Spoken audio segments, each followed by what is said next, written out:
This is a relay project. Real Talk starts right now. Here's Ryan Jasperson.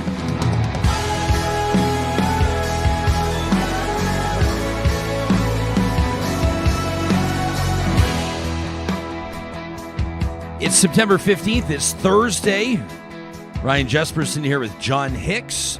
Thanks for making time for Real Talk. We've got a great show in store coming up in less than 10 minutes. We're going to talk to two former senior staffers for the Jean Charest Conservative Party of Canada, the CPC leadership race, campaign manager Chris Rougier and Michelle Coates-Mather, who was the director of communications, essentially an autopsy of the campaign that they ran, as Pierre Poilievre, of course, walked away with that one big time. Want to ask them, did they underestimate the Poilievre campaign? Get some insights into how the Charest campaign plotted out its course to victory and maybe why or how that fell short. Plus, their insights into this new look Conservative Party, the one that we discussed yesterday with Tristan Hopper. Hopefully you had a chance to catch that. And, of course, Jared Yates Sexton yesterday with an amazing insight into the United States and trends with our American neighbors. And then, of course, conservatism, small c, big C, around the world. It's been a great couple of days for talking politics here on the show.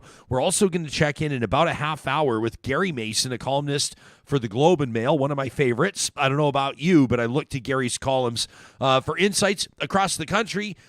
This week, he argues that the Prime Minister, Justin Trudeau, may have met his match in Pierre Poilievre. And we're going to ask Gary what leads him to that conclusion and whether or not he thinks that Pierre Poilievre could be the next Prime Minister of Canada. He opens his piece in the Globe. He says, in Pierre Poilievre, the Federal Conservative Party of Canada has found its most effective electable leader since Stephen Harper.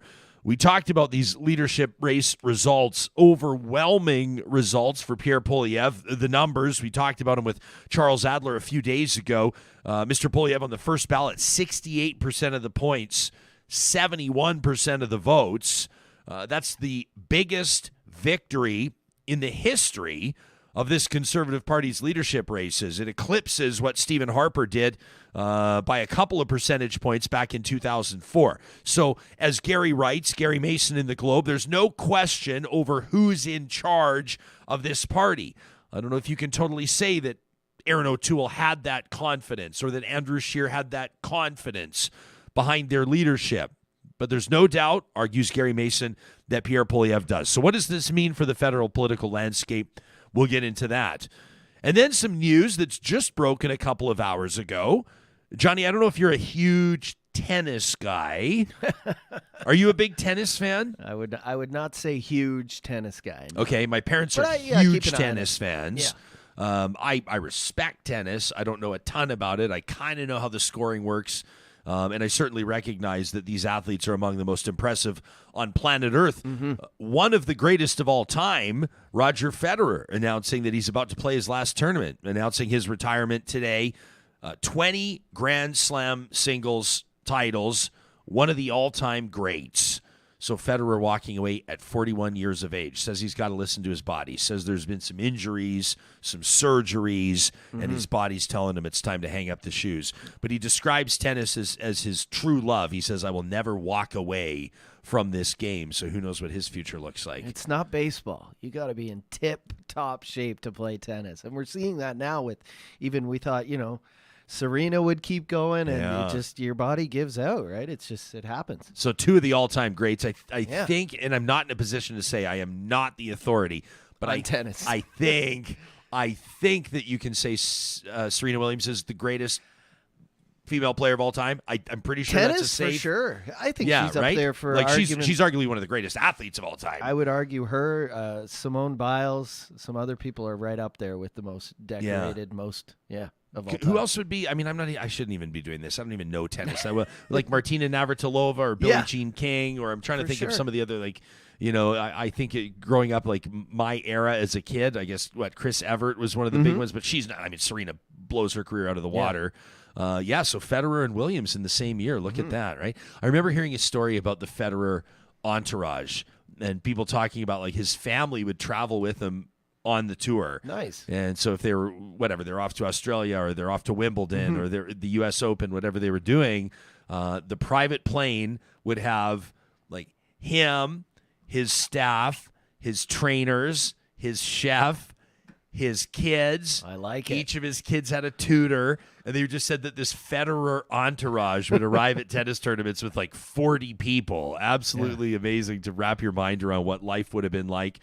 So we wish Roger Federer well in the next stage of his life. It's on my radar because Gary Mason was tweeting about it this morning. That's how I found out. And so maybe we'll talk a little tennis with Gary too. We'll see. I don't know. I wonder if this audience is a big tennis audience. Maybe there are real talkers that would have some comments on the legacy of Roger Federer, or for that matter, Serena Williams. You can let us know. I would imagine people right now are probably insisting there's no contest on the Serena Williams assertion, the greatest of all time. Yeah, Tony, I'm just dropping in. She says, yeah, she's the GOAT. There's no debate about that. It was crazy to watch the rounds this year, too, because it was like, she's not going to make it past the first round. Then she wins. Second round, she's not going to, and then she wins. And then third round, you saw, it's just the younger blood, just, gets ahead of you. Everybody kind of hoping that she could go out on top. Yeah. Right? And walk out with a win, which obviously is how everybody would love to go out. But, not in the cards, doesn't matter. What a career for her and for Roger. Hey, before we get into our conversation today, before we talk politics, we're huge fans of Jasper. And every Wednesday, I recognize it's a Thursday, every Wednesday we bring you My Jasper Memories. But we do have an update from our friends in Jasper, which is great news. And so we wanted to let you know that on the heels of this Chetamon Mountain wildfire, crews have been working on this for several weeks. They can officially confirm. So this is Parks Canada, the township, Tourism Jasper, that Jasper is open for business and it is safe to visit. You can check out all the details at jasper.travel. That's the website with all of the resources on it. A whole bunch of summer season left to enjoy. The forecast is looking beautiful over the next several days. So any visitors who graciously postponed your trip, now's a great time to think about rebooking. So obviously you're going to want to be patient. Local businesses and tour operators are scaling everything back up after putting it on the back burner for the last couple of weeks, but there's going to be some great offers from businesses announced soon. We'll be telling you about some of those. And most importantly, everybody in Jasper just wants to, this is a message from them straight to you. They're grateful for your understanding. It was a tricky situation, especially when it involves people's summer vacations, and everybody really appreciates your patience. A special confirmation here, the crew at ATCO has done an amazing job. I saw a lot of these the high transmission, the big power poles basically burned to the ground, right? ATCO was successful in switching Jasper from that temporary generator system to the transmission line. So that's great news for everybody out there, whether they're permanent residents or visiting. Jasper now has sufficient, stable, reliable power, and so everybody's eager out there to safely welcome visitors back to the community. A special note as well, beginning Tuesday, September 20th, so early next week, September 20th, visitors will once again be able to book through the Parks Canada reservation system for Whistler's Campground all the way through till October 10th inclusive. So this is great news. Congratulations to everybody in Jasper, and a huge shout out to the wildfire crews that were up there in the helicopters and the aircraft, and of course on the ground as well. It's exhausting work, I've heard, and they've done just a really remarkable job protecting the communities there and knocking this thing down. Jasper.travel for more details.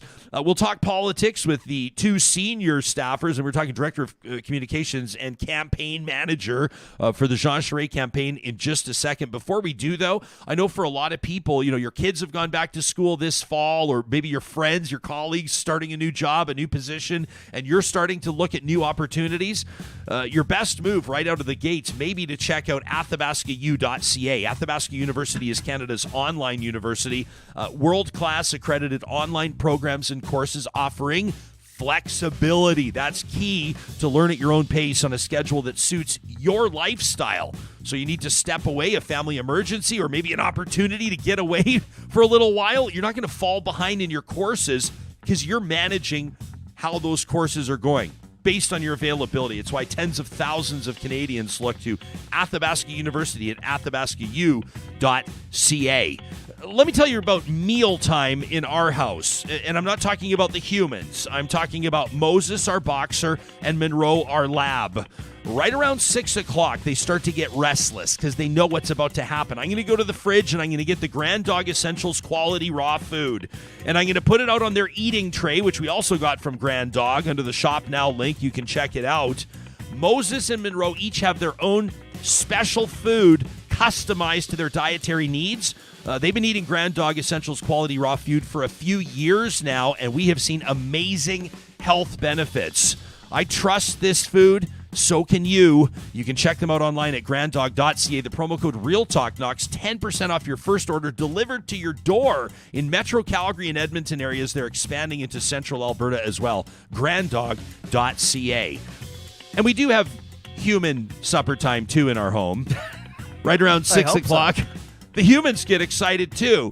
And that's because we have great food around the family dinner table. That's some of our most cherished moments, thanks to our friends at Friesen Brothers. 16 Alberta locations for more than 65 years. Friesen Brothers still family-owned. They're so proud of their local offerings. Love Alberta it. Beef, pork, chicken, turkey, the plant-based options, the John. Snacks, we went there last night and grabbed some of these. Oh, made in Red Deer. Oh, the El Gringo tortilla chips. Oh, and the salsa, the spicy mango. What do you think of that spicy mango salsa? My wife's all about the mango. So Yeah. I like the pineapple. That's my favorite. That one's, I threw some spicy mango El Gringo salsa on a breakfast burrito the other day.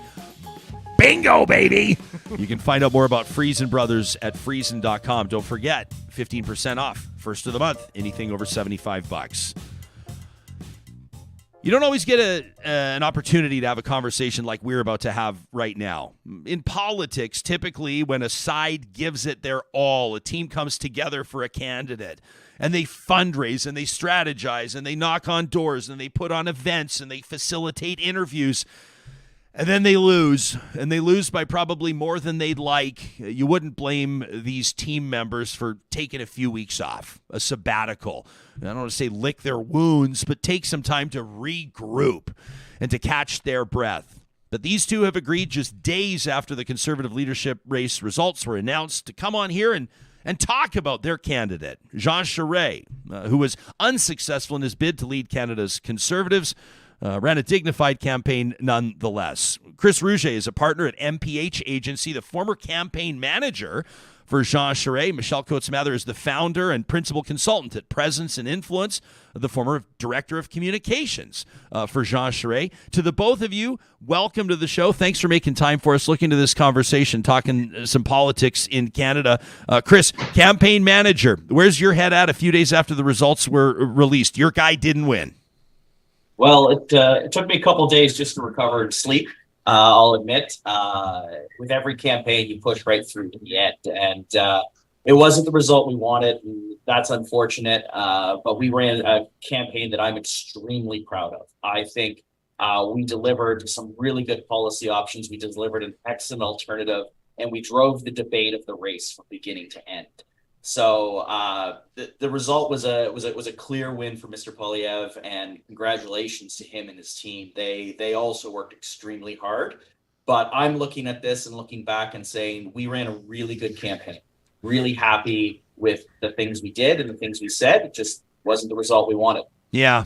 Michelle, when did you know that this was trending the way that it was? I mean, your team was pedal to the metal all the way through to the very last day, but when did you get a sense that this was Pierre Poilievre's race? Well, I mean, look, candidly, I think we knew probably from the onset that it was Pierre Poilievre's race.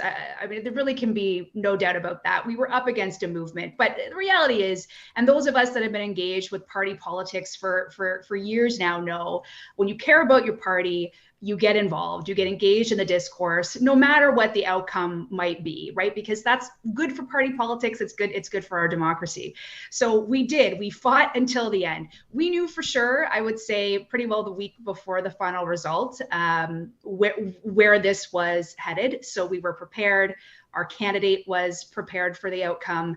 And I think that's one of the reasons why, we can all hold our heads high, because we knew that we had given it our all at that point. And now, we're just we're getting over our adrenaline hangover, if you will. Yeah.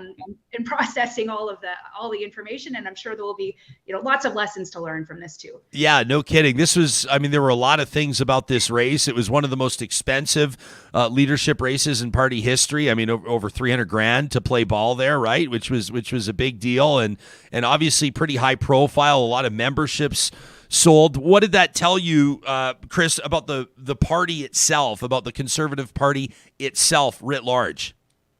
So the Conservative Party is now the biggest political movement in Canadian history. It's bigger than the city of Hamilton. There are more members of the Conservative Party now than voted for the Green Party nationwide in the last election.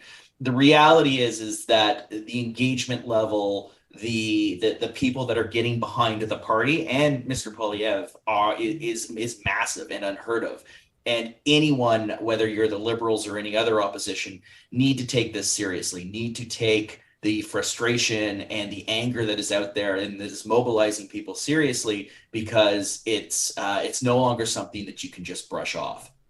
But I think there's a very strong movement ahead for the Conservative Party, and watching it evolve from an internal leadership race to a general election campaign, which, if you ask me, is going to be in the next 12 months, is going to be absolutely fascinating to watch. Let me follow up on that real quickly, Chris. What gives you the confidence that the election will be in the next 12 months? I've seen a lot of pundits suggest they don't think that Trudeau would be keen to go to the polls within the next year. What makes you think otherwise?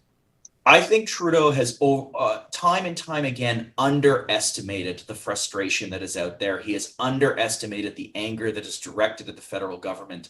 Pierre's victory, and particularly the result, shows that it's not a small group of angry people that may have one particular issue, masks, vaccines, or anything else, but a very large chunk of the Canadian population that is frustrated, exhausted, and angry and wants change. But over and over and over again, we've seen the Prime Minister underestimate those groups of people, and I think he's going to do it again.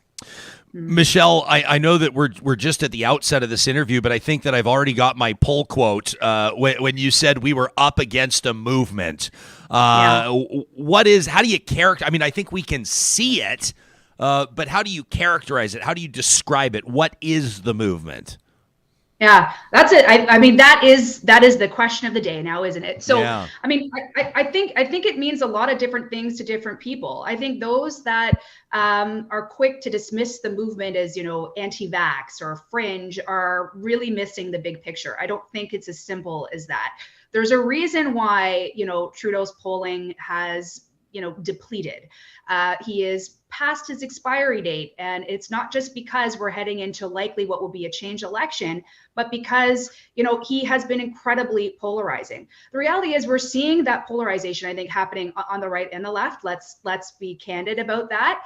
I think it's a concerning time, frankly, in our political history that we're dealing with this. But what happens when we're in this polarizing environment is that you tend to you alienate would-be voters, or you mobilize a sense of either anger or frustration with the existing government, and they're looking for a home.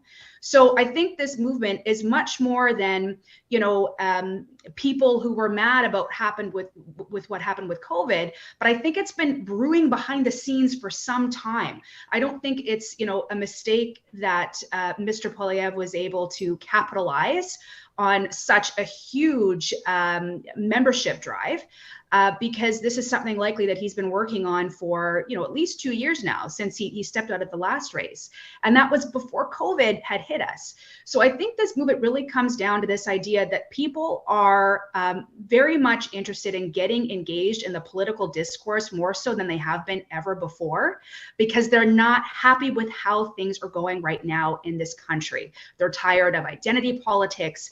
They're tired of being told by the government how to live their lives.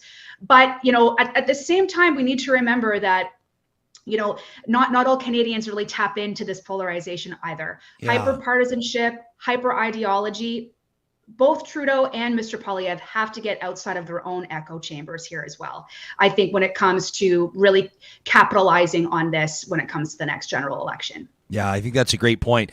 Right as you said that, Jason on our live chat says, "I'm not angry. I'm just completely indifferent." And we've had some interesting conversations here on the show. About who these people were or who these people are that bought all these memberships in particular. And listen, let me say something. I want to look into your faces as I say this. I don't want to sit here and bring you two on Charest's most senior staffers and then talk about Pierre Poilievre the whole time. But let's be honest. I mean, he took this race, right? It was sort of a Usain Bolt style race, where he kind of smoked everybody. And so that is the story.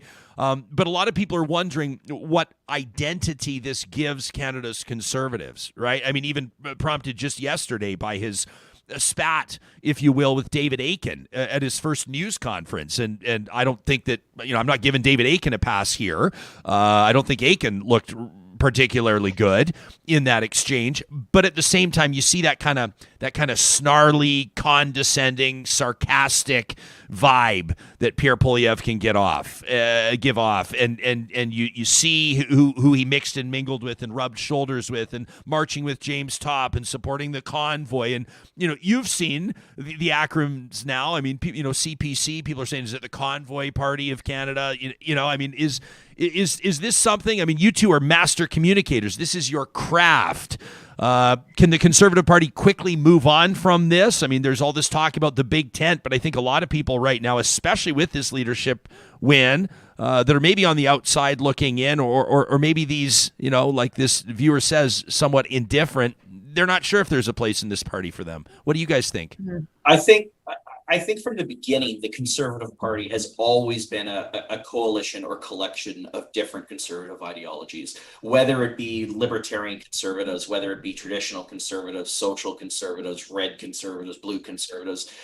The reality is unlike the Liberal Party, unlike the New Democratic Party, the Conservative Party has always been this internal coalition of right of center ideologies. I like to think it's because conservatives, have to believe things, unlike liberals, but that's just my partisan bias on this. And that means that challenge is going to be there for whoever the leader is, whether it's Pierre Poilievre or if it was Jean Charest or Aaron O'Toole or Andrew Scheer or Stephen Harper. That challenge of balancing that has always been there and always will be there. So I think there's a different element that's more dominant in the party right now, but the reality is that's a constant cycle of change, and that's a constant ebb and flow of the political discourse. In terms of the spat with David Akin, I don't think you're a credible politician in Canada until you've had an on-camera spat with David Akin. So I looked at that and said, welcome to the front bench, Mr. Poilievre. This is what you're going to face. Jean had to face it with media forcing themselves onto him and throughout the entire leadership race. And this is what to expect. And I expect my leader to, handle that as best he can. Michelle, do you think this conversation yesterday about the liberal, what did he call him, a liberal heckler? This is Mr. Poilievre's assessment of David Akin, which I know David sort of generally-ish. We spent a few nights, working together in Toronto at the federal election, had a couple of beers together. We're not best friends, but I know him a little bit. I know him enough to know that it probably personally really pisses him off to be called a liberal heckler. I can tell you that much. Yeah. This move, though, I mean, you're a communications expert. This trend to vilify the media or to antagonize the media or to fire back at the media, to assess their coverage as unfair, to question their credibility, to question their integrity. Does that concern you? I mean, strategically, it's a powerful move and it's proven it can be successful, but at what cost? What's your assessment? Yeah, I mean, I think this is a good point. And this speaks back to what I was saying before about the importance of getting out of our echo chamber, right? And I think this is something that Mr. Poilievre and his team are going to have to do. Look, they found a playbook to bring in memberships. Excellent. Good work. Huge amounts of memberships were sold, and it's pretty unbelievable. But we now have a general election to prepare for and a broader public that we have to engage. And I really doubt very much that most of the public care much about this debate about independent versus mainstream media. I'm really not sure that they're following along with that. So what I would strongly recommend, if I were advising Mr. Poilievre and his team, I would say, look, guys, this is an opportunity where we can show people. I think it's not a pivot, because Mr. Poilievre has been clear, and he will remain steadfast in his beliefs and his ideology. But I think there is an opportunity here for a very subtle shift in nuance in our messaging and approach as a Conservative Party. What I would recommend is stay in the headlines for the right reasons. You know, we don't have to get into the mud or, you know, eviscerate, you know, sort of conservatives who are different shades of blue, or eviscerate the media. It is not about taking the high road. It's just about being mindful that there's a huge population watching us right now. They're paying attention to how he acts, his tone, his approach, his judgment. And I think that he's an incredibly smart individual, surrounded himself by a lot of very savvy campaigners. And this is an opportunity now for them to shift that. And I'll just add, we saw a bit of that happen this week. And unfortunately, because of what happened with David Akin, you know, it got lost in the headlines. But we saw, you know, tweets come out from his Twitter feed about, you know, no matter who you love or what your last name is, you know, you can have a purpose in this country. We've seen him say things like shifting away from the freedom message to maybe the benefits of freedom, such as, you know, we don't small government makes for big Canadians, big citizens. It's a very subtle shift. And I would recommend stay on that course. We don't need to get into the mud to mobilize and expand our support. You make a really good point, Michelle, when you go, you're not sure that Canadians are really tuned in to maybe some of the discrepancies or differences or rivalries or whatever between legacy mainstream media and independent media or what have you. And we can really find ourselves doing shows like this in particular, getting into the weeds on that kind of stuff. But both of your job and a big part of your team's job is to cut out that noise and understand what people care about, right? In particular, what voters care about, engaged and disengaged. Michelle, if you could do a do-over at the very outset of the Charest campaign, what's something you'd hone in on that maybe Mr. Charest didn't from the beginning? Do you know what, actually, what I think I wish we had done more on was, so it's no secret that we tried to make our campaign about policy. I actually would have taken a harder stance on healthcare reform, believe it or not, because there's a huge tie into that anger and sentiment around COVID and how the pandemic was managed. And the reality is that much of that is tied to our healthcare system in this country. And I actually think, you know, we attempted to talk about that a little bit, but I wish we had really honed in on it, because we could have really shown that a lot of this anger and sentiment actually comes down to how we have framed our institutions in this country, and how, you know, we've been afraid, I think, to tackle and debate questions around much needed reform. It's not about burning things to the ground. It's about looking at things objectively and thinking about how we could really, you know, embrace and improve these things so we don't have to lock down, force people out of their jobs, talk about vaccine mandates, all of these things. So staying true to the Charest campaign, that would be, I think, the one thing I would do differently. I wish we had really promoted that more. Would it have changed the outcome? Likely not, but you know, I think there was space there for us to push on that a bit harder. Chris, what's something you might do over? I would have asked Jean to start his social media accounts about 6 months sooner than day one of the campaign. The reality is we used legacy media or traditional media a lot in our campaign, because the reality of social media and social media platforms has changed so much in the last 5 years. 5 years ago, when I ran the Kevin O'Leary leadership campaign, you could literally buy an audience. You could pump money into advertising, and the followers and the likes and the clicks and the engagement would come automatically. The algorithms, the way they work now, they're only showing your ads and your content to people who already like your information, who are already part of your movement, and a small group outside of that.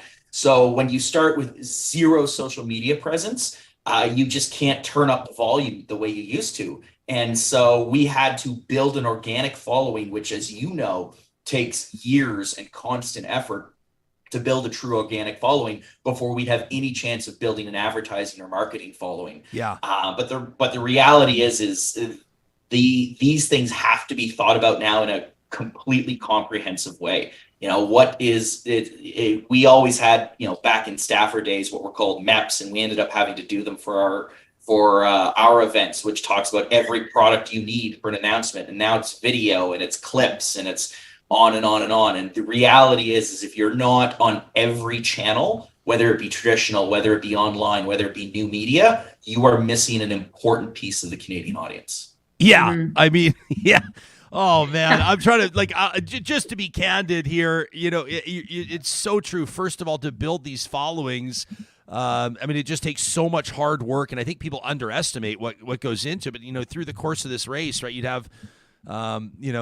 Charest would be, he'd be like in a bookstore or something, or like some whatever, and post a video, and he'd be like, "I want to talk to you about policy and why it's important." People would be like, "Meh," and then and then Pierre Poilievre's like, he's like caressing the wood in the cabin, and he's waxing about the 300 years ago, the wood and the hands on the wood, and then it's like 1.3 million views, and you're like, I would imagine for you, Michelle, you're going, what what are we gonna do about this? Yeah, it's so true. But again, like Chris made the point, to game the algorithms, we would have needed to have established a really solid social media following for Jean long before he launched his campaign. He knows that too. It's funny, we were chatting with our digital team the other day, because Jean, at the onset, when he met the campaign team, looked at them and said, "You have the hardest job on this campaign." And it's true. And we all knew that. But, look, we did what we could based on stay true to Jean and who he is. And it resonated with the people that bought memberships for us. But in the end, it wasn't enough to expand the audience in a 6-month period, So the clock was ticking for us on that. So, but, we gave it our best shot. Do you guys think that is the race too long? Oh. No, I think despite being exhausted after 6 months and it seeming very long, I remember at one point in early August, I said to the team, only the length of one general election to go. But 6 months is probably the appropriate length. I have witnessed the Doug Ford leadership that was done in 6 weeks, I think, which is way too short, way too short. And I also experienced the 2017 Conservative race, which was 18 months or 20 months or something like that, which was way too long. The reality is 6 to 9 months is probably the right length for these things. It gives you enough time to get out, sell memberships, to engage. The reality is the logistical challenges of a leadership race mean that there's more travel, there's more connections. Selling a membership is a whole lot harder than just mobilizing a vote for a general election. So you need that time. You need that time to engage. And also, I would consider changing the membership cutoff rules so that people who are long established members of the party would have a better opportunity to cast their vote rather than quick signups. Well, you mean that the vote would carry a bit more weight? I'm not going to have an opinion on the details of how it would work, but the reality is the membership war is it takes away from the actual race, and campaigns like Pierre's, campaigns like ours worked very, very hard to sign up and renew conservatives and engage new conservatives. And one of the things is I always want to figure out how to do is how do we grow the party with people who are going to stick around? And I think Pierre's campaign and our campaign have done that. And that is the objective. Michelle, last word to you. What a ride. No regrets. Truly, no regrets. I think, Jean's an extraordinary man. He, I think, has done so much for this country. It was truly an honor to, serve him. And I think, he ended this race on a high mark as far as I am concerned with a call to unity. And I think I would just say that for anyone, who supported Jean, who's, feeling a little uncertain right now, my advice is, look, if you want to remain engaged and you care about the future of the party, you have to stay involved. That's how you have influence on policy direction.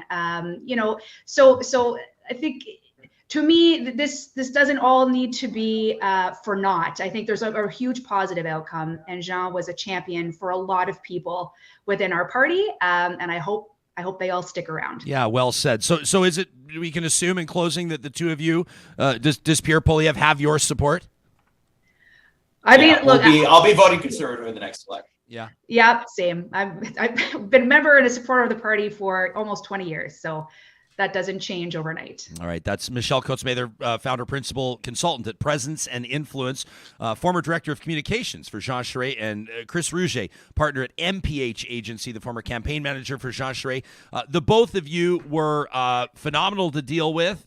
Can I say I'm huge on transparency? I really appreciate politicians, business leaders, community leaders that make themselves available, whether or not their perspectives align with what they perceive to be the perspectives of the interviewer. You consistently treated our interview requests with diligence. You got back to us if a time request didn't work to accommodate our request on a later day. Mr. Charest himself, your camp, never asked for questions ahead of time, which I think is always interesting for an audience to know and to be aware of, and I've got a lot of respect for that as well. And so my gratitude to the both of you for a race well fought, win or lose. Thanks, Ryan. You got it. That's Chris Rougier and Michelle Coates-Mather. Really appreciate their availability here on the show. I love those inside looks, the behind-the-scenes looks. Michelle in particular, when did you know that this race was going to go the way it was? And she goes, yeah, kind of from the outset. But still, you think of all of the people, and not just these two. Think of all of the staff and the volunteers and everybody involved on all those campaigns, right? Scott Aitchison, Dr. Leslyn Lewis, Roman Baber, obviously the Pierre Poilievre team as well. A formidable campaign that they ran, and we're going to find out in just a second whether or not it's going to be enough, this momentum that they've built, this membership that they've grown, the profile that they've raised for the Conservatives to beat the Liberals the next federal election. Gary Mason from the Globe and Mail thinks they might be able to do it, and he's going to be our guest in just 1 minute. Before we get to Gary, the columnist from the Globe and Mail, I want to remind you, you've still got a little bit of time, but not a ton, to get your tickets for the Covenant Foundation Lottery. Now, the earlier bird draw is done. We told you about that, $100,000 or the Tesla, but still, your opportunity to win this $2.2 million dream home, live in life-changing luxury, still up right now at covenantfoundationlottery.ca. You can also call 1-888-944-2774. The final deadline is November 3rd, and I'm going to keep reminding you right up until that day. Trust me.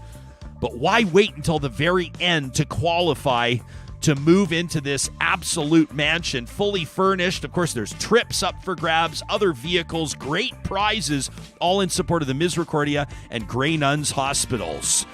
We are proud to be partnering with Apex Automation to let engineers across the country know that they are constantly hiring. They've tripled their team in the last few years. Why? Because more and more people are getting into the idea of time back. They're giving time back to their clients by automating machinery and processes, and they're giving time back to their employees as well. Their corporate culture, a huge bedrock of Apex Automation. You can learn more. Check out the careers link at apexautomation.ca. Our friends at Kubi Renewable Energy want to let you know that the $40,000 interest-free loan from the feds, this Canada Greener Homes grant, is still available, and Kubi's got all the paperwork ready to go. You don't have to even do the research. You can give them a call. They'll explain it to you and then provide you a quote that day so you can get a better sense of what going solar might look like to your bottom line. KubiEnergy.ca is where you can get your free quote. Don't forget, Kubi Energy presenting Positive Reflections, good news stories, the bucket-filling moments every Monday right here on Real Talk. And a shout out, this interview is presented by our friends at Westworld Computers. They are overstocked. If you're right now streaming Real Talk on that old laptop that's given you its all, owes you nothing, but both of you kind of know it's time to upgrade, why not check out westworld.ca today? They've got the MacBooks that everybody loves, the MacBook Airs and the MacBook Pros. I love my MacBook Pro. They've also, of course, got the brand new iPhones. They're expecting those to be delivered tomorrow, September 16th. You can place your pre-order right now at westworld.ca. Well, Gary Mason, in my mind, is one of the best political writers in the country. You can read his opinion pieces at the Globe and Mail. Just a couple of days ago, he argues in Pierre Poilievre, Justin Trudeau may have met his match. Gary Mason joining us live this morning. Welcome to the show. Thanks for making time for us. Gary, I think we may have you on mute. We just want to make sure we can hear you. There we go. We got you loud and clear. Don't sweat it. Hey, okay. Before we talk politics, I noticed your tweet this morning. Roger Federer, he's hanging up his tennis shoes after this next tournament. 20 Grand Slam titles. You're a big tennis guy. Is he's what, top 3 all time? Is he the greatest of all time? What's your assessment? Well, I he's definitely top 3. There's no question about that. I think he was the most beautiful tennis player that's ever played the game. I mean, he was just so graceful on a tennis court. He made it look so easy. I mean, he was really a true artist. When you sort of compare him to someone like Nadal, who's like this power guy, who was really a master on one surface only, which was clay. I mean, he obviously won on other surfaces, but Federer won on all different surfaces, although he only won one French. But he was just a beautiful player to watch. He was just so graceful, and he was just so classy in everything he did. I mean, I just, there's not going to be a player like him for a long time. I mean, even the young guys that are coming along now, they all play just a hard, brutal power game pretty much. And that was really never Federer's deal. So I'm just going to miss watching his type of tennis. I think there's probably political metaphors here, talking about how the game is moving toward power and grinding and demolishing your opponents. How can I not transition right away to the results of this Conservative leadership race? A neat opportunity just before we checked in with you to talk to a couple of the senior staffers with the Charest campaign, get their insights onto how Pierre Poilievre won this thing so decisively and perhaps why Jean Charest really, I guess, failed to show up on folks' ballots. What was your assessment of this resounding win? It's the biggest win in Conservative Party leadership history. Yeah. Well, you could see it building, certainly. I mean, when Poilievre's camp disclosed the number of memberships they had, signed up, the new members they had signed up, and it was a staggering amount, like over 300,000. A lot of people didn't believe it. And in fact, it turned out to be true. And, but you can sign up members, but then you have to get them out to vote. And it looks like he did an outstanding job of that as well. He got most of his people out, like 95% of his new members to people who had signed up to come out and vote for him. So, I mean, it was just a masterful campaign. It was, as much as I didn't like certain elements of it, and there was a lot I didn't like about it, I had to admire the way it was conducted. I mean, he just kind of got off to a real quick start, and he really kind of left the rest of the field in his dust. And then the whole Patrick Brown thing, of course, that played into his hands perfectly, and all those votes were gone and wasted. So it just was it was really well done. It looked like there was this modern professional campaign going on. And then there was Charest's kind of old school, kind of lackluster campaign. And then there was the others that were kind of always also rans right from the beginning. So, it was impressive, Ryan. Yeah, it feels, and I don't want people to read too much into the comparison, but there are some similarities between the federal Conservative leadership race and what we're seeing in Alberta right now. When people were talking about the Conservative leadership race, the federal one, all anybody was talking about was Pierre Poilievre. And if Jean Charest surfaced in the conversation, it was often because Poilievre was taking big swipes at him or accusing him of being a liberal and these types of things. Same deal with Danielle Smith in Alberta, right? I mean, other candidates, maybe there's been a bit of buzz around Brian Jean lately, but not necessarily in a good way. And then there are some other decent campaigns being run, but I don't have to tell you, Gary, the polling suggests that they're like single-digit support right now. Do you see similarities between the two races? Oh, my God, as well? yeah. I mean, there's no doubt about it. Yeah. I mean, and Danielle Smith, kind of threw her lot in with Pierre Poilievre early on and, really was buddies with him. And I think she was hoping to get some sort of reflected support, by coming out and being such a booster of Poilievre. There's so many comparisons, Ryan, to what she is doing and what Poilievre doing. She's going after a very specific voter, and that is not the broad public Albertan. She's going after the people that are going to help get her elected leader of the Conservative Party, or the United Conservative Party. And the message to them is very different than the message that you would take to a general election. So, I mean, she's doing some stuff. Obviously the Sovereignty Act has got so much attention. Bizarre as it seems, it's going to have a certain amount of appeal to a lot of people in Alberta that she cares deeply about right now, because those are the people that are going to get her elected. I shouldn't do this, but I haven't had a chance to fact check something before bringing it up here on the show. So as we've been, we do this live. We're live streaming right now, Gary. Yeah. It's popped up on my screen. Somebody's said, and I haven't fact checked it, but apparently Danielle Smith, unless someone's pulling my leg, has said something about like all provincial employees are going to lose their jobs, and to get hired back, they have to pass an Alberta citizenship test. I don't know if this is a joke. I think I'm being trolled, but in case it's serious, this is one of the most bonkers things I've ever heard. I don't know if it's true or not, so I probably shouldn't talk about it too much right now. Let me say this. One of the major differences, the obvious ones between the two races, is that Pierre Poilievre immediately becomes the leader of the official opposition, but Danielle Smith, if voted, obviously chosen leader of her party by a relatively small number of Albertans, becomes premier, which is, of course, a major difference and would send ripples, I think, across the entire country. Yeah. Well, first of all, let's go back to what the tweet that you just saw about, all provincial employees being fired and have to sort of do a sort of allegiance test to get rehired. I mean, I think it's absurd, and that's obviously some sort of joke, and people are trolling people. But what's weird is that you probably had to think once or twice, and I did too. Like, I wonder if this is true. Like it can't be true, right? Maybe this is true. I mean, like, it's kind of crazy to think that we even thought for a second, like, I wonder if that's true. I mean, It's so absurd.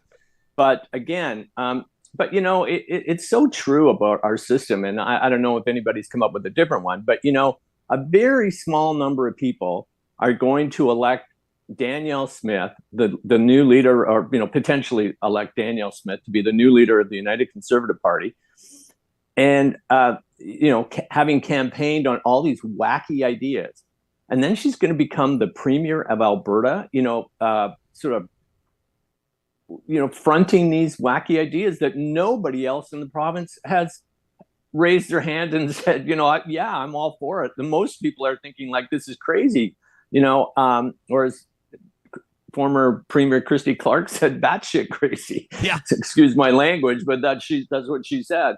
But I mean, so it just seems absolutely ridiculous that, and I think the thing to watch, Ryan, if she does succeed in winning the leadership, it's going to be interesting to see what happens inside that caucus, because I mean, everybody's already made their feelings known about the Sovereignty Act and why they wouldn't support it, including Jason Kenney and others. I mean, you could be certain there's going to be some sort of revolt that she would have to quell almost immediately among her detractors in that caucus. Yeah, I mean, I've seen people wondering, whether or not she would even survive a confidence vote within her own party within the first few months if she were to really double down on this Sovereignty Act stuff. So I have to say, by the way, I was about 12 feet away from former Premier Clark when she called the idea batshit crazy. That was at that Center Ice event that was held in Edmonton, hosted by Rick Peterson. Right. It got a real reaction out of the crowd. But some people, you could tell sitting there, I would presume to be Smith supporters, because they didn't know how to respond to it. I think they had a lot of respect for Christy Clark as well. And you've seen the same thing. You mentioned Jason Kenney. I mean, I can't remember his exact words, but he's gone up one side of this thing and down the other. Danielle Smith's already picking, she's not picking, that's not fair, but she's kind of getting into it with the lieutenant governor. You never see that, right? She's saying that, so I mean, there's a lot of stuff going on. Gary, we're grateful to have you here. I want to get back to your column, because I think that this is what people across the country are talking about right now, which is whether or not Pierre Poilievre can take this enormous momentum, 300,000 plus memberships sold. I mean, 70% of the vote on the first ballot in the leadership race, and turn that into electoral success. In other words, is Pierre Poilievre the next prime minister? Now, why don't we talk sort of pros and cons, or maybe what his team's list looks like? What do they have to address? What are some of the image tweaks that they're going to need to make? And maybe where are the federal Liberals most vulnerable? What makes you believe that Justin Trudeau may have met his match? Well, I think that it really starts with Poilievre's communication skills. He's a very, very effective speaker. He can deliver a message and stay on message, which we saw during that leadership campaign. You know, if you've been around campaigns, one of the biggest issues for a campaign manager is their candidate going off message and sort of ad-libbing, and that's where they often get in trouble. And Pierre Poilievre is a message machine, and he stays on message and he hits that message and he doesn't leave the message. And that's one reason why he was so effective during that leadership race. He was just a message machine, and Jenny Byrne, his campaign manager, must have just absolutely loved him for it. But he's just very, very good on his feet. He's the best communicator that the Conservative Party has had, in decades. Stephen Harper wasn't a great communicator. He wasn't charismatic. I think that Pierre Poilievre, he can hold a crowd. He can speak off his feet. Those I mentioned in my column, Ryan, those videos, those 4 to 5 minute videos that he did, often just ad-libbing, walking through an airport while, somebody's filming him and he's just talking about, chaos at the airport, or, standing in front of a $3 million teardown in Vancouver to talk about housing. Those videos were so effective. And, the Liberals haven't faced anyone like this, ever. Well, certainly since Justin Trudeau's become leader.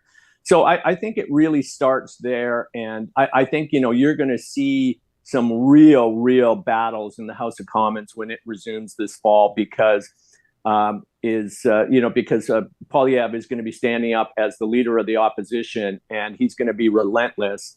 And there's going to be some sparks. I think we're going to see some real drama in the House of Commons. So I think, the number one thing that he's got going for him is his communication skills, which is, that when you're a leader of a political party, that's huge. Yeah, I think we're going to see a whole new side of Justin Trudeau as well to combat this. What are you expecting to see from the Prime Minister? Well, I mean, he's a pretty combative guy too. He really hasn't had a political opponent that he's had to worry about in the last little while. I mean, Aaron O'Toole was a nice guy, but he wasn't a great speaker, or not a real forceful politician. Andrew Scheer was a disaster. I mean, it hasn't been great for the Conservatives. Now he's going to face somebody that's really got some. It's going to bring some guns to the gunfight. He's not going to be bringing a knife to the gunfight. So it's going to be interesting. But I think don't underestimate Trudeau. I mean, he's a battler himself. He never backs down, never shy from a fight. All those sort of cliches. But that's why I think we're going to see some real drama in the House of Commons, because I think Trudeau, I think one of the reasons Trudeau wants to stick around is so he can engage in this fight. I think he really believes that Pierre Poilievre is a danger to this country, and he believes that he's the one that can prevent him from ever becoming Prime Minister. I think that's probably one of his main goals. Yeah, this is just obviously pure speculation, but I wonder if the Prime Minister's decision when he informed his cabinet last week that he would stay on and try to win that fourth term that so few prime ministers have. One? I think one has, maybe two. Yeah. It was. I wonder if that is an indictment on his assessment of his bench strength. Maybe that's a stretch. I mean, maybe it's more of an ego-driven decision. I don't know. What do you think? I think you and I would both be speculating, but I mean, when you look at the front benches of the Liberal Party, I mean, the one name that has continually leapt out is Chrystia Freeland. Now, how would Chrystia Freeland do against a Pierre Poilievre? I don't know. I mean, they're completely different politicians, and part of me, it's sort of sad to think, but would Pierre Poilievre kind of overpower her, because she's such a cerebral, slow-talking, very thoughtful, politician. Is that the kind of politician you need to fight someone like Pierre Poilievre?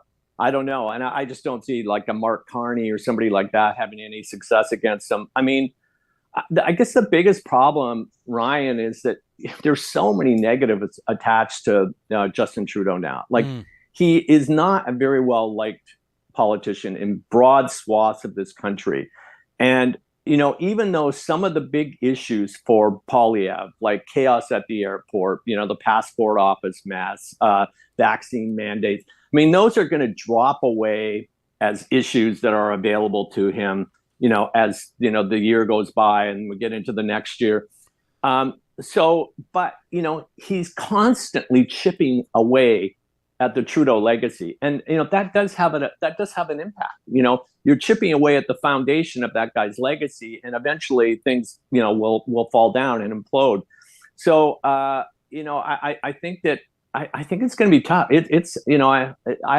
Obviously I'm not even going to predict what could happen here, because we may not have an election for 3 years, Ryan. Yeah. And, that is like anything could happen there. But I think, what's going to be interesting, I don't mean to ramble on here, but it's going to be interesting to see what Poilievre does with those groups that he's been playing footsie with, the Freedom Convoy extremists and the people who are convinced that the World Economic Forum wants to destroy life as we know it. Like, is he going to continue to play footsies with these people? He did it to get votes for the leadership, but is he going to continue to do it? And, will that upset some people? Obviously, surely it will be. So a lot of people expect him to kind of really play that stuff down now and look more like the prime minister in waiting. So we'll see what happens there. By the way, we don't ramble on this show. We explore thoughts and ideas, and we welcome that. What do you think is the story? Maybe I'm asking, and I'm setting you up to ramble. What's the source of this disdain toward the prime minister? It's difficult for anybody to you look, whether it's sports or politics or whatever, somebody in a position of real leadership, once you're getting past 10, 15 years, it's difficult to do because, people lose the luster, so to speak. But is there like one or two things you think in particular that's damaging the Trudeau brand? And if so, can he turn that around? I'm not sure it's one or two things, Ryan. I think it's just an accumulation of political barnacles that a politician who's been in power a long time begins to collect, and you can't really get rid of them. There's been a lot of ethic charges against Trudeau. There was the SNC-Lavalin thing, which, it begins to erode the public's trust in a political figure. And I think that has certainly happened. I think, just the way Trudeau carries himself sometimes, it's not something that a lot of people, he's not relatable to a lot of people, especially in the West. He comes across as a bit effete and a bit of a silver spoon elitist, the quote, Laurentian elite. He seems to be a full paid member of that. So there was always going to be a broad swath of Canadians that just could never relate to him. And that remains the case. And I just think, after a long time in politics, after you've been in power a long time, you just lose some of the luster. And it's just difficult to stay there for a long time and remain well liked. I think the last political leader in Canada who was able to do that was probably Jean Chrétien. I think he was well liked by a lot of Canadians right until the end, but people, I think, agreed with his decision to step down and let some new blood take over.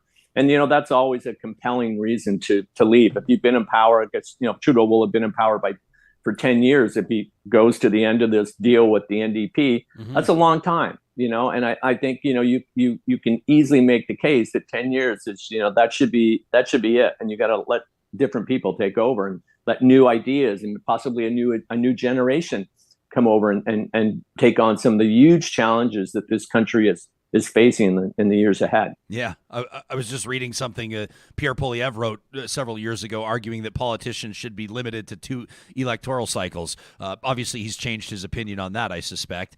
In closing, your thoughts on this dust-up between David Akin and Pierre Poilievre at that news conference the other day. Akin, wants questions answered. Poilievre hasn't been especially inclined to do interviews. It was obviously early in his tenure as the leader. I think people acknowledge that maybe both of them don't come off looking great. How are you analyzing how that all played out? Well, I'm very glad that you raised this, Ryan, because this gives me an opportunity to plug my next column, Okay. which will be in Friday's Globe and Mail, and that will be posted online a little bit later today. But I did look at this exchange between Akin and Poilievre, but I looked at it in the broader context of the war that Poilievre has started with the media. And I think this is a war that he wants. I think he thinks it's good for business. He's obviously started to fundraise off of the dust up with Akin. There's really a method to his madness. I mean, Donald Trump did exactly the same thing. You know, if you can convince a broad swath of the public that the media is not to be trusted, then any criticisms, legitimate criticisms that the media might have of the leader's positions on A, B, or C, then those criticisms become eroded and undermined by the distrust that the leader has instilled, among the media and in the public's minds. And I think Pierre Poilievre is taking a page right out of that playbook, and he's fundraising off his war with the media. So you're going to see a lot more of this. I mean, he is convinced, just as Stephen Harper is convinced, that the most of the media in Ottawa are leftists. They don't have any sympathy or time for the conservative parties. They'll never get a fair shake. That is the mindset. You know, Pierre Poilievre worked with Stephen Harper. He's been suspicious of journalists right from the very beginning. So this is a war that was a long time coming, and he'll be right in there. He would be unafraid to mock, ridicule, out journalists. What he did with Rachel Gilmore from Global News, that's terrible too. So yeah, this is a big developing story, and I would urge your many, many listeners to read my column when it's posted today online and in the Globe and Mail on Friday. You got it. That's Gary Mason, columnist for the Globe and Mail. You can read his work at theglobemail.com. Follow him on Twitter at Gary Mason Globe. We'll look forward to that column, Gary. It's always a pleasure when our paths cross, even virtually. Thanks so much for doing the show, and have a great rest of your week. Okay, my pleasure, Ryan. Thanks very much for having me. Yeah, you got it. Thanks, bud. There you have it. Do you agree? Disagree? I guess you're going to say, well, about what? You're going to say you covered so much ground in that interview. Where should we begin? I love stuff like that. Isn't that the greatest, the guests, where you just go, we're going to hard swerve off to this. Yeah. We're going to swerve back to that. Let's talk about provincial politics. Let's talk about federal politics. Full spectrum. Let's talk about tennis. Let's not. You and I are a little out of our depth if we start talking about tennis. I'll acknowledge. Okay. So where do you go from here? If you're a Liberal supporter, where do you go from here if you're a Conservative supporter? Where do you go from here if you're a federal NDP supporter and you're like, nobody is talking about our party, which would be true. That's a whole other storyline, right? The deal that, Gary even saying right there, Trudeau will hit 10 years as prime minister. You remember the big 2015 win over Stephen Harper. 2025 will be here kind of before we know it. And that's a decade under a Trudeau prime minister.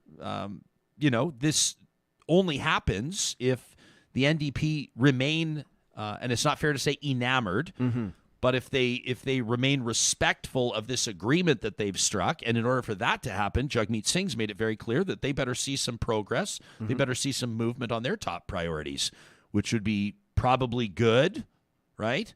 For lower income Canadians in particular, for people for whom dental care is a pipe dream.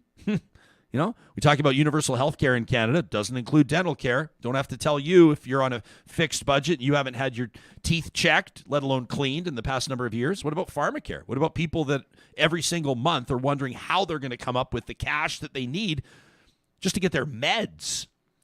So these are stories that we'll pay close attention to. There was an announcement on dental care for lower income families last week in Vancouver. The Prime Minister made it. Didn't get a lot of traction in the news, right? And that's maybe people will say, well, I wonder why that is, Jasper. All you're doing is talking about these leadership races. That's also what's happening. And then the Queen, you may have heard, passed away, right? The news cycle is so competitive that we do our best to stay on top of it all. This is also Real Talkers, where we look to you. And I mean this. We mean it as a team. If there's something you're not hearing on the show, if there's a guest you'd love to see on the show, if there's an inclination you have or a conviction you have, an opinion you have that you'd like to share with Real Talkers, you can get it to us anytime. talk@ryanjesperson.com is our email address. You can also just go to our website and click on the Connect link. That interview was presented by our friends at Sherwood and St. Albert Dodge. They want to remind you, if you're in the market for the back-to-back-to-back Motor Trend Truck of the Year, that's the Dodge Ram 1500, you will not find a better selection than you will at Sherwood and St. Albert Dodge. Same goes for Jeep, the wildly popular Grand Cherokee, the best-selling SUV in North American history. You can shop new and pre-owned vehicles today from the comfort of your own home, online, or go see their team in person. Let them know you heard about them on Real Talk. We guarantee top shelf service from the teams at St. Albert and Sherwood Dodge. Park Power is your friendly local utilities provider, and I want to hammer this message home. Switching to Park Power will save you money. You can compare rates on internet, electricity, and natural gas today at parkpower.ca. You get to choose the charity that you want to benefit. 10% of the electricity profits for Park Power go to nonprofits in their community. How cool is that? Don't forget the promo code 2022-RealTalk knocks $70 off your very first bill. Eden Landscaping has been bringing outdoor spaces to life for more than 20 years. Proudly family-owned. This is a company that demands perfection from themselves. They're never going to leave a job site before the job's done to your satisfaction. That's why so many customers refer Eden Landscaping to their friends and neighbors. You can get a quote today. Check out their portfolio, their services. Learn a little bit more about Mike and his team at landscapeedmonton.ca. Hey, today's a great day for a signature stacker. That's right, the Stack Burger Collection at the Dairy Queens of Northwest Edmonton and Sherwood Park. This is one of the best quick service burgers going. I personally, today, am going to recommend the Steakhouse Stack Burger. Why? Because of the bacon and the onion ring on top.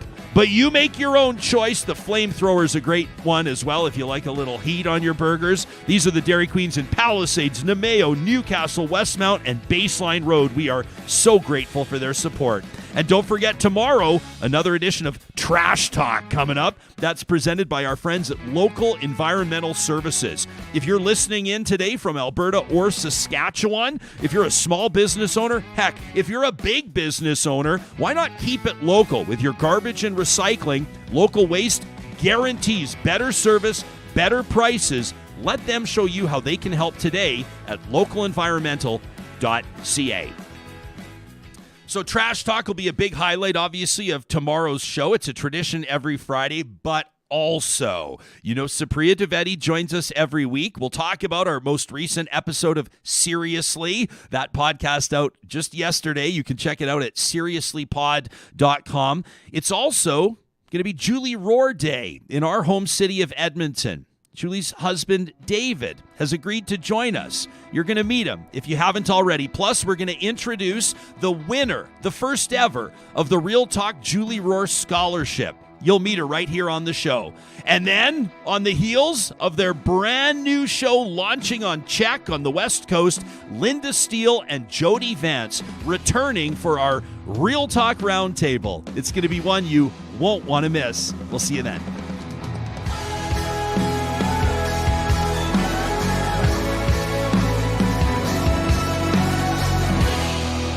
Real Talk is hosted by Ryan Jesperson, executive producer Josh Dunford, technical producer John Hicks, general manager Katie Cook-Chivers, account coordinator Lawrence Derlego, human resources Lena Shepard, website design Mike Johnston, voiceover by me, Carrie Skelton. Real Talk's editorial board is Supriya Dwivedi, Ahmed Ali, Brandy Morin, Ann Castleman, Corey Hogan, Harmon Candola, Catherine O'Neill, and Chris Henderson. Member Emerita, Julie Rohr. Real Talk is recorded in Edmonton, Alberta on Treaty 6 territory, the traditional and ancestral territory of the Cree, Dene, Blackfoot, Saulteaux, and Nakota Sioux, home to the Métis settlements and the Métis Nation of Alberta. Real Talk is a relay project. For more, check out ryanjesperson.com.